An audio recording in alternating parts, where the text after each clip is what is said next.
आई day care संस्था संचलित मतिमंद मुलांसाठी निवासी व्यवसाय शिक्षण प्रशिक्षण केंद्र रामवाडी पेण रायगड इथं दिव्यांग मुलांना शैक्षणिक शिक्षणाबरोबरच व्यावसायिक शिक्षणावरही भर दिला जातो आणि त्यांना स्वावलंबी बनवण्याचं शिक्षण दिलं जातं.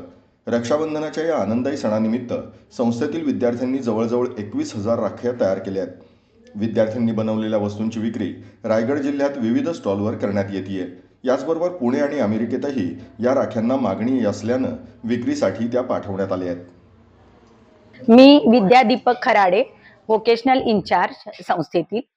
आपल्या यावर्षी 21,000 राख्या तयार झालेल्या आहेत. यातल्या अमेरिका, दुबई, सिंगापूर, महाराष्ट्रात तर नागपूर, अमरावती, गुजरात, बडोदा, सुरत, त्याच्यानंतर अगदी म्हणजे दिल्ली या साईडला सुद्धा आमच्या राख्या म्हणजे ऑल ओव्हर इंडियामध्ये, तशाच इंडियाच्या बाहेर सुद्धा राख्या गेलेल्या आहेत.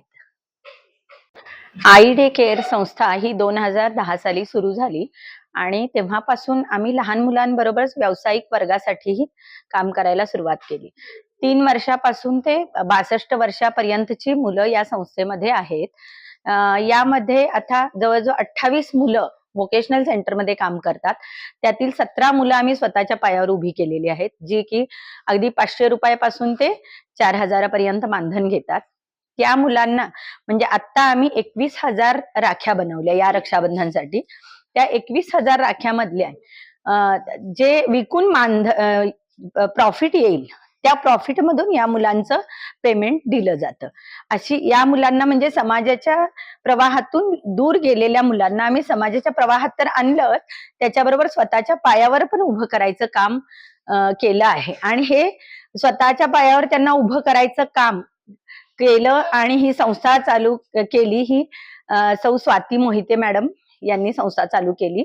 त्यांची स्वतःची मुलगी 28 वर्षाची चैताली महेंद्र मोहिते ही सिव्हिअर मेंटल रिटार्डेड आणि सेरेबल पाल्सी आहे आणि त्यांच्यामुळे आज ही 70 मुलं ह्या संस्थेमध्ये शिकतायत आणि स्वतःच्या पायावर उभी आहेत. संस्थेमध्ये physiotherapy, occupational therapy, speech therapy घेतली जाते. त्याच्याबरोबर सायकोलॉजिस्ट आहेत, मुलांचं काउन्सिलिंग होतं, पॅरेंट्सचं काउन्सिलिंग होतं. त्यामुळे ह्या संस्थेचं समाजाला म्हणजे समाजाची खूप अशा मुलांचा दर्जा उंचावण्याचं काम ही संस्था करत आहे.